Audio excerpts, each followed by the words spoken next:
If your job paid you everything that you've been requesting and dreaming of and demanding, but it will cost you your family, would you take the job? Would you leave your family behind? Think of it. Think about it. You've left your wife, your husband, your kids behind. Will you take it? And it is everything that you've been dreaming of. That's 7, 8, 9, 10 figures you've been dreaming of. The adventure, the traveling. But there's a condition to it. You have to leave your family behind. Would you take the job? Will you sacrifice your family for it? I know some of you will be asking, for how long? Definitely. We all know you cannot have your cake and eat it at the same time.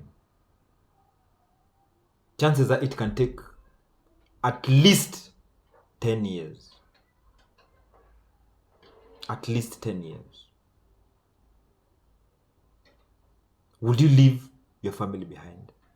Here's the question. Join me. Thank you very much for everyone who's just joined in. My name is Kunguru87. Welcome to the Survivor Men series. And kindly, don't forget to subscribe and share. And also turn on the notification button. Because once you like this page, it will go viral to a lot of people. Remember, it's free of charge. This time round, we are not charging. We are doing it free of charge. So, would you leave your family behind? You've been dreaming for ages, for years, demanding, applying for job applications, and finally, the job has come. The invitation letter is there.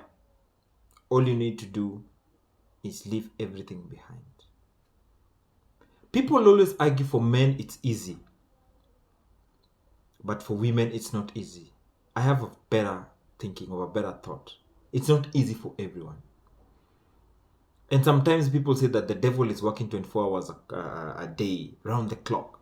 It happens most probably either is when you just got married, when you've just received your newborn, or when you've just moved into a new town, or when you're just into a new relationship, is when that opportunity comes in. What will you do? Have you ever asked yourself that question? Because many a times we've seen people leaving their families behind just because for a job. Assuming technology wasn't advanced the same as today, let's say 10 or 15 years ago, WhatsApp, IG, Snapchat, Skype, etc. There were not too many of them. So the question is, how are people communicating? I've got relatives who travel abroad for over 10 years. Some people call it incognito. It was up to them to call you guys for you to reach them or to have communication. You remember those days of writing, how do you call them? Those, looks like success cards, those small cards. Or unless someone is coming from where they were, and they send them, send them greetings, send them these particular gifts and whatnot. Ladies and gentlemen, people of the internet, have you ever thought of that? And what will you do? Kindly share in the comment section down there all that you could have done. Will you take the job? Would you leave the job? And remember, this is something you've been dreaming about. You've been going to these interviews about. You've been lobbying about. And finally, it has arrived. What will you do? That's the question of today. What was your next step? Will you leave your husband? And how will that conversation be? Would you leave your man? Would you leave your wife? If you're a single parent, will you leave your kids behind? Someone asked me, what about you? Personally, I said no. I've turned a lot of them down simply because of the kids or the family. The question is, will you leave it behind? Let's dive right into it. So the question is, it's a painful decision we have to make at the end of the day. It's a decision where it involves the family, yourself, and your after. Maybe you're living because you want to get better in life, or you want to go and make it in life, or you're the only individual in that particular family that wants to make it. The opportunity has just knocked at your door. And remember, it has been said time and again, opportunities don't have tails for you to pull them back once they've already gone to the next person or they've jumped into the bush. Opportunity knocks once in a lifetime. They do not have a tail where you can pull them back like, oh, I've changed my mind. I wasn't ready. I was still sleeping over it. So what's the game plan here? Do you call your husband? Do you call your wife? Do you call your kids and try sitting with them down, having this conversation? Remember, when you're going to this particular job, apparently maybe it's in a different continent where technology has not even advanced as we are currently in this year 2026. It will take you close to a year before you settle down and find out how you'll be doing this communication networking thing, or chances are you're in a different continent, and because of the time difference, when you're awake these people are sleeping, when they're sleeping you're awake, and etc. etc. Or maybe there are curfew times. You've heard of these African nations where there's sometimes, because of political errors and whatnot, they end up switching the internet. What will you do? Put yourself into that position. What will you do? Those are the questions that run in your mind, like, what am I going to do? Because remember, you have to make it in life. By hook, by crook. And the opportunity, this opportunity, you've been told, oh, how much were you? I wanted $200,000. I wanted $1 million. And they've told you, there's the invitation letter. You've been given 1 week to plan yourself. And the visa will be processed by the agency that is actually going to accommodate you if they've invited you. Have you ever thought of that conversation? How do you start breaking that conversation to your spouse? Many of you will say that I'll go then and start organizing paperwork for them so that they can come. Yes, you might. But remember, there's the word might, optional. It's not a guarantee. You may, optional. It's not a guarantee. Most of the time it takes you around 2 years, depending on your level of the job you're doing or the work you're going to do. If you're lucky, 1 year or less than, before you settle down and have a set time frame that now you can start bringing back your family. I know of a friend who went to a different country. Far, far different. They were 6 hours behind. My God. That friend of mine, it really took a toll on them. It's been 3 years. So the question is, what will you do? What's the strategy here? What's the plan here? So what will happen? It's not that you don't love your family. It is not that you don't like your family. And many a times, I don't know, it's by default, this opportunity comes at the 11th hour. You just started your family like 2 or 3 months ago. You came into a new relationship 2 or 3 months ago. You just got married 6 months ago. On rare occasions, will it get to those people who are single? And ladies and gentlemen, people of the internet, take note of this. Rarely. If some people say if it's a man, it's okay. They'll just jump on the next flight and go.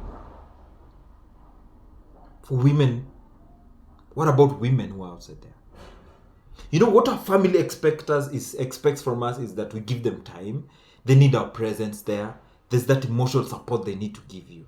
But now, boom, you're going over 1,000 miles away. You're going to be alone. Have you ever thought of that? Someone said, one of the greatest channels in YouTube, they said that the problem is not that people don't love their families.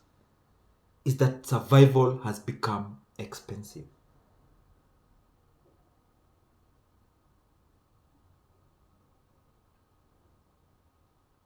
It has become so expensive to an extent that you have to sacrifice. Now, this is what we call sacrifice. People of the internet, how do you sacrifice for this? How do you even start having this kind of conversation with your spouses, with your family?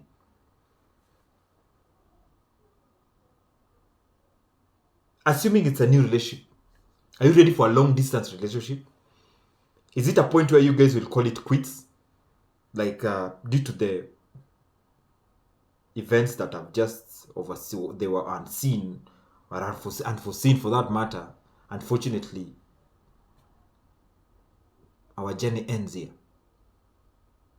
You know, why do people go this long distance? That's the question also. That should be part of that arrangement, that conversation. Why did you in the first place apply for this particular job? Why were you applying for it? That should be part of the conversation on that decision you'll make. Were you just applying for the sake of applying it? Were you just second guessing? Were you just doing it for the sake of, let me just give it a shot? If it comes, you know, there's guilt on both sides. Why did you apply for this job? Maybe the current one that you're having is not giving you what you need. It's not even meeting your daily basic needs. And boom, you pray to God. You knelt down. You sacrificed your time. You made those phone calls. You crisscrossed.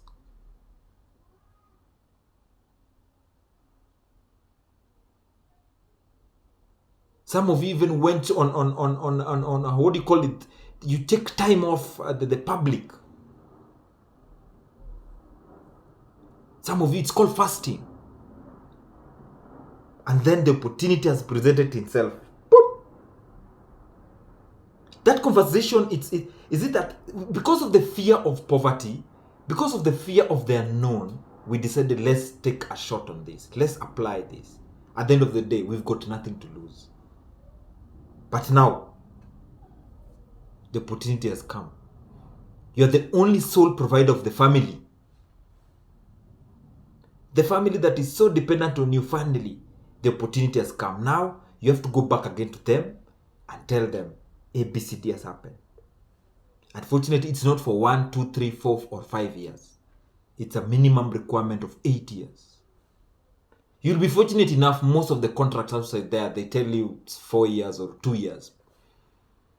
But remember, it has been said time and again, the bigger the bets, the bigger the rewards. You bet big, you win big. I'm sure it was on the clause there. If you get this job opportunity, the minimum time that you'll stay here, because there's what you call training, the culture, the rules and regulations, that particular country or continent, might take you not less than 5 years. You knew it, but because you so quickly, you just went to the notification bar, ticked, yes, I agree, I'm not a robot, blah, blah, blah, boop, boop, boop, boop, send. You've been checking, hey, have you guys heard from that email? Have you seen the email? You keep on refreshing your email. Maybe it was an opening in the organization you're working for. And then one of these fine days, the beginning of the year 2026, you're being told you're expected on your workstation if you agree to it by the 15th of January or whatever the date. What next? What do you do next? Do you leave everything behind? Do you call a meeting for your family and like yours tell them, this is what you'll be doing? You know, there's a shift in parental, because there's a job that you've been offered, yet you're a parent at the same particular time. You're a relative to a couple of people. You're a brother, you're a sister, you're a husband, you're a wife, you're a dad, you're a cousin. How do you break this information to them? Like, this is what is happening. How do you even start talking about it? Yes, it's a promotion. Yes, you're going to earn the money. The life will be okay in the next 1 or 2 or 4 months. But there's a risk to it. There's a clause that says the minimum time will be 5 years, 8 years, 10 years, 4 years, 3 years. 1 year you can go around it. But personally, even 1 year, oof. Have you ever found yourself in such a position? Have you ever found yourself in such a situation? What did you do? What was your next step? How well did you plan? Remember what I said. You bet big, you win big. You bet small, you win small. You sit with big-minded people. You'll get big ideas and bigger opportunities. Those people are not talking about the next city in your country. No. Those people are talking global, continental. What happens? It has been said, at what point does providing become abandoning? It has reached that point you need to abandon your family. Personally, I've seen someone who had to let her 2 daughters behind. She was a single mom. She had to leave her 2 daughters behind. And do you want to guess the age brackets? One of them was 3 years, the other was 7 years. And the contract, I remember her whispering, was minimum of 5 years. So by the time she thinks of coming back, leave alone social media where they're communicating, this other one will be around 7 years and the other one will be past 10 years. She'll be a teenager. Wow, that's a long time. Will you be coming back to the same family? To the same daughter? To the same son? To the same husband? That's the cost that you need to bear. That's the sacrifice that you need to bear. Because at what point do we start moving forward?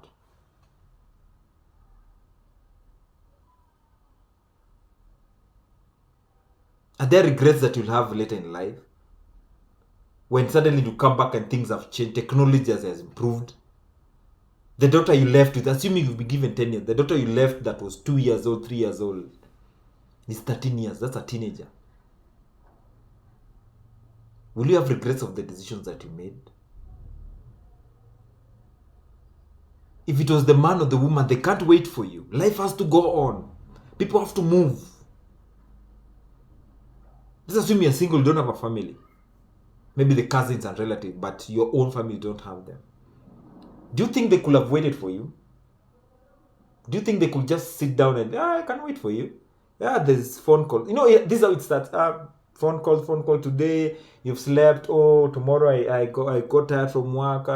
There was internet problems. Oh, I saw your missed call. You never called back. Oh, I was supposed to be calling back again. Time zone. Before you notice, the gap starts widening. Before you notice, 1 week you guys have not spoken. 2 weeks, 1 month, 1 year. It's called a natural death. I don't know how you call it.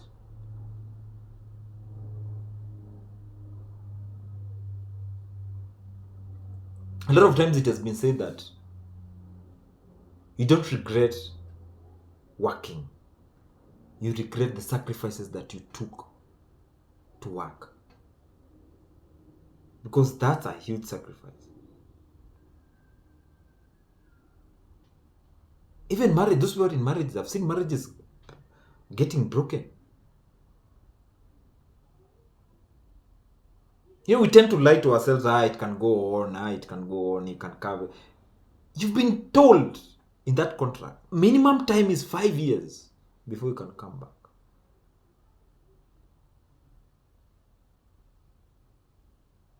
Let's turn the wheels. Assuming it's a lady, how many people you wait for their women? Leave alone the illusions and the myths and the stories you've heard where they go and get married or the man has go and get married. For those who come from Africa, East Africa, Kenya, there's this famous song that usually happens on the month of April. It's about Stella. There's this lady that went abroad for her further studies. One way or another, when she went abroad, she just went and met another Asian guy and they got married. And the day that she was coming back with the kid, and the boyfriend then, or the husband then, was waiting for her at the airport. To his surprise, this lady just touched down with an Asian kid. More or less, it's related. So the question is, what happens next? What kind of conversation are you going to have? Because we have to beat poverty. The opportunity has presented itself in your family. You are the one who applied for that opportunity. You cannot exchange their roles with your husband or your wife or your cousins or your mom or your dad. What happens next? What's next for you? People of the internet, I want you to think about. Share your comments, your thoughts, your ideas. What will you have done? What's the best step you could have taken? What is that you could have done that could have made you actually, or what part of the notes were you exchanging in that conversation with your spouses in that particular time? Do you know what the scariest part is? That you often realize it's when it's too late. Oh, you already signed the document. Oh, you already committed to it. What they need is your confirmation. Remember, it's the confirmation letter that has come. You just need to append your signature. I would like to know, what kind of conversation do you have with your partners during this particular time? That, hey, babe, ABCD has happened, and I've received this letter, and we need to talk. Ladies and gentlemen, when you hear we need to talk, many a times it's not usually for the good vibes. Thank you very much for joining this particular session. Don't forget to subscribe and like this particular video. Catch you up in the next one. Peace.